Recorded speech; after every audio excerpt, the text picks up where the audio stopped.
It's really good if you have an acute situation. Right. Emergency medicine. Emergency medicine, I can say that we're the best at it, and thank God that that's there. But beyond that, no, they keep you semi-quasi sick, not with purpose. They don't even realize they're doing it. But, you take a certain medicine, it has this side effect. Now we have to treat this, and then it has a side effect, and I'll use this as an example. To me, it's the best example. There's sassafras. Sassafras was banned in the United States as a carcinogenic. They decided that when they took sassafras apart. Sassafras is only a carcinogenic when you take the components apart. And they took it apart because they wanted to emulate it in pharmaceutical products.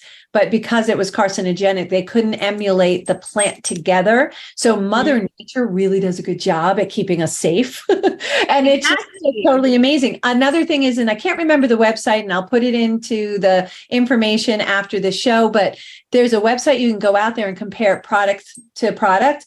If you take something like Frosted Flakes, not that I'm condoning that, but if you take Frosted Flakes here and Frosted Flakes in Europe, the European has like 12 ingredients, and you can read them all. They're all in English. And here there are so many chemicals. It's like 35 or 36. I don't even remember. But when you start looking at that, it's like, why is America allowing this to happen? And why are we so heavy? And what? So I recommend, if you go to your food store, shop the external parts of the food store, only the walls of the food store, because all the ones in the aisles are chemical, are processed, have additives to it that are not good for your system. So if you want to start really cleaning up your system, doing well for your family, living longer for your family, helping your children develop better habits, start developing those there. It always starts here. Gandhi said that change starts with you. Right. And change is not, it's the only constant, right? Like, we're so scared of change in our society. We don't want to be different, right? Because it's an outlier. We want, it's scary. But actually, dare to be different. Like, dare to be the person in your friend group, in your family, to be different. Like, I did that. It wasn't easy, right? These things are not, they're simple, but they're not always easy. And so when we say these things, we say them with brevity. We understand, like, we've walked the walk, right? Like, this is 15 years in the making that I can have these interviews, I can do these talks. But it's not always easy. It is simple, but you have to actually do it, right? And so, yeah, I recommend people walk the outside of the perimeter of the supermarket, but get to know your farmer. Learn how to grow a garden. Like, novel concept, eat your weeds. Learn how to forage. The weeds that are in your lawn that you're not growing are actually more beneficial, medicinal, nutrient-wise, than anything I could actually grow intentionally, right? So, like, we spray Roundup and all these chemicals we put down, we're actually just poisoning ourselves. We're poisoning the groundwater here on Long Island. Like, our groundwater is very, close to right underneath us. Yeah. Right. And so people don't even think about this. Like, you're actually causing yourself to be sicker with the choices that you're making. Absolutely. It's so funny that you say that too, because what we're doing is we're putting all these chemicals into our water that goes into the groundwater. We're putting all these chemicals out on our lawn, going into the groundwater, like you said. And then they wonder why Long Island is a hotbed for cancer. I'm like, well, there's nothing to wonder about. We had potato farms when we didn't know any better, and they used these god-awful carcinogenics in all of the grounds, from Deer Park Avenue all the way out east. We used to be all farmland on Long Island. And we wonder why our groundwater is the way it is. Yeah, test the water. I know Stony Brook has a water section, clean water department. And when they go into the water, it's just pretty amazing what our groundwater looks like. Now they have to add chemicals after the fact when they bring our water back up to drinking. So now they're adding it on this side. Chlorine and fluoride. Yeah. Fluoride is terrible. It numbs all our senses. Right. And that's the thing. And it causes thyroid issues. And so the thing is, like, people think, oh, well, the government is trying to help me. The government is looking out for all these things. They're not. Right. There's so many different things to look out for, first of all. And second of all, like, the government, a lot of it is, it's the big 10, like big pharma, big ag. All of them are in cahoots because it's money.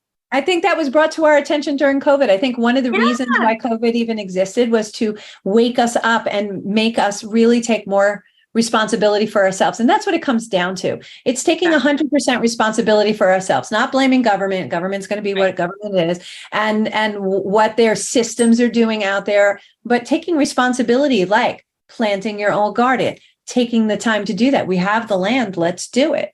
I have chickens now. Who knew? I would never have thought I would have had chickens. I got chickens so I can have my own eggs. How much fun is that? You'll have to come over.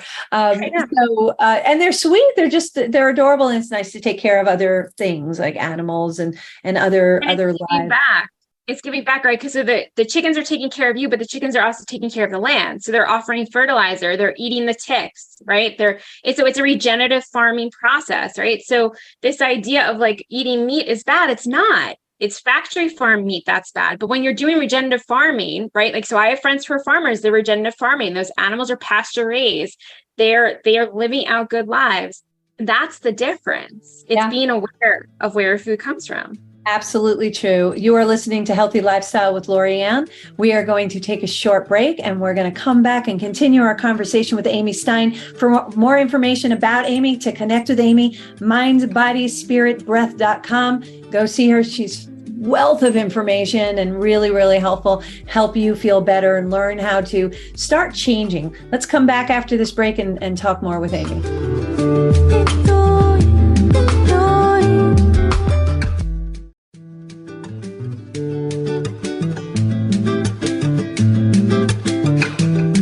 Welcome back to Healthy Lifestyle with Lori-Ann. I am Lori-Ann. If you would like to be a guest or lift up your business, product, or not-for-profit, or if you have questions or comments, please feel free to email us at healthylifestylewithla@gmail.com. That's healthylifestylewithla@gmail.com.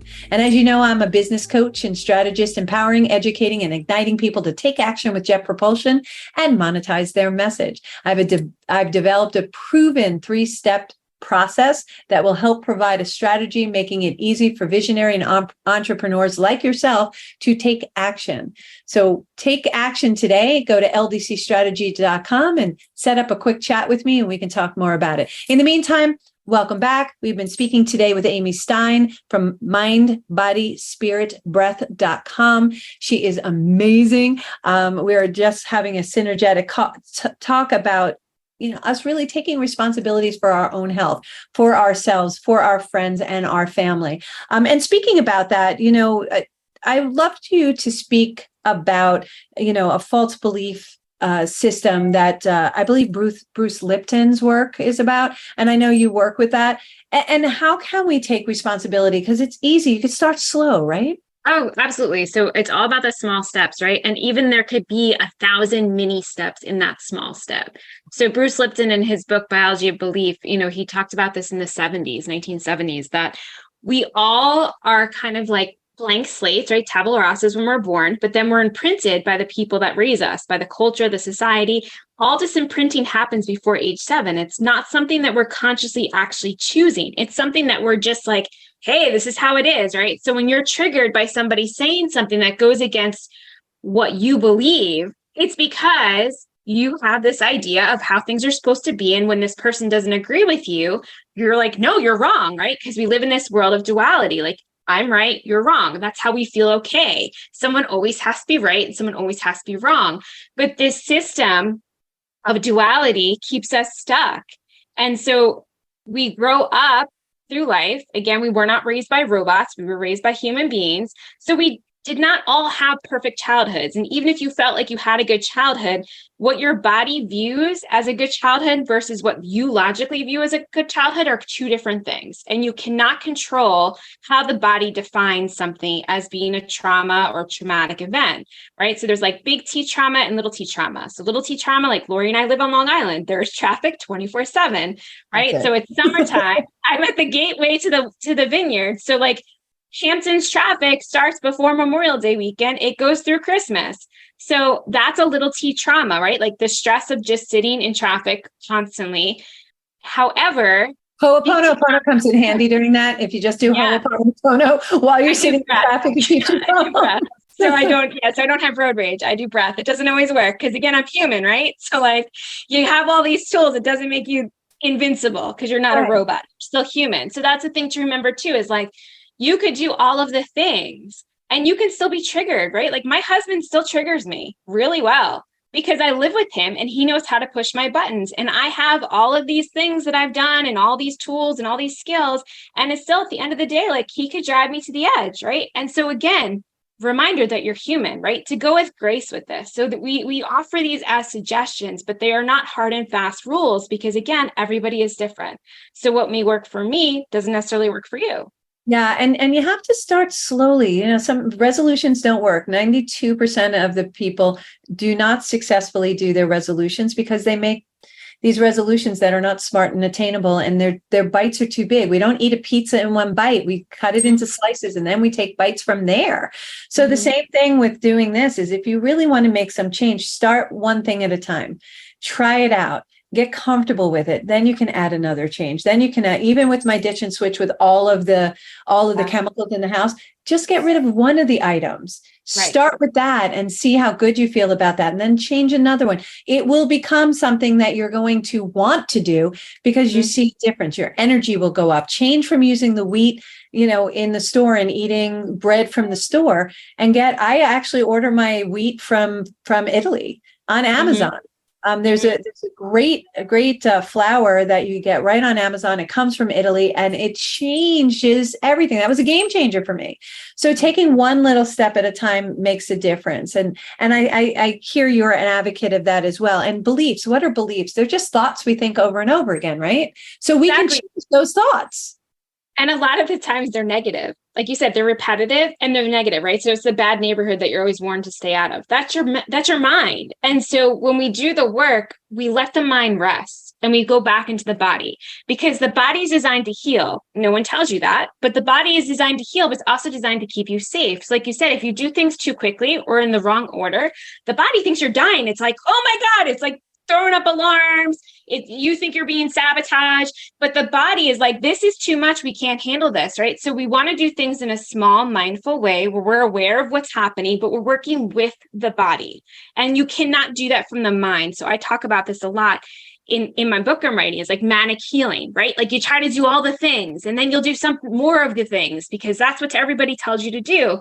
But it doesn't work like that. If you don't take the body along for the ride, you won't achieve the healing. You won't see those changes. You won't be able to make the habit stick because it has to occur in the body. So the body has to be along for the ride. Our bodies send us messages. It tells us what. So when we have that back pain, you ever get, what is it? When they do it on your feet? Oh, reflexology. Reflexology, something like they'll touch one part and all of a sudden your stomach feels better. And it's like, why does my stomach feel better? You're touching my feet. It's because it's all connected and our body gives us signals. So if our body is holding stress, then we need to figure out what is it that's causing it? What is it that we can do to reduce that? It gives us signals. When our body is hurting, that means we're not in alignment with what we're supposed to do. It's really that simple. It's so, and if we stay and we keep putting things in our body that are good, you know, that's not processed, you're going to feel more energy. You're going to feel better about yourself. You're going to look better. You're going to look younger. My gosh, I'm 97. No, I'm only kidding.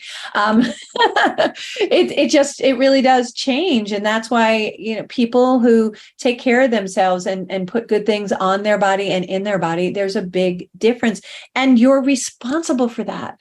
We're given all the tools and our bodies are incredible machines. I had this conversation with somebody who was from a local hospital and they were on the show last year. And we were talking about how our bodies can really take care of itself, that it will figure out how to repel things that don't work for you. So we have to treat it like the temple and that it is. And we only get one outside coat. So we need to take care of our outside coat. Yeah. You have to respect the innate wisdom that exists there, right? So modern day science has still not caught up to the innate wisdom. Ancient healing practices from 5,000 years ago have caught up more to the wisdom that lives in the body and in Mother Nature than modern day science. So if everyone's always looking for the science, go to 5,000 years ago. There's plenty of science there, right? Just because it's not modern day science is only now catching up to it. So when you can respect and revere that the people who created these ancient traditional healing systems understood how the body worked a lot better than modern day science, modern day doctors. And that was what led me off that path, right? That was what gave me the courage to try something new because I felt the difference in my body. But that's very counterintuitive. Amy. Really, it's counterintuitive that modern day medicine doesn't have as much information as our traditional medicine does. But the reality is it really, traditional medicine is there to tone your body to over the long time. It took us this long, however old you are, just remember it took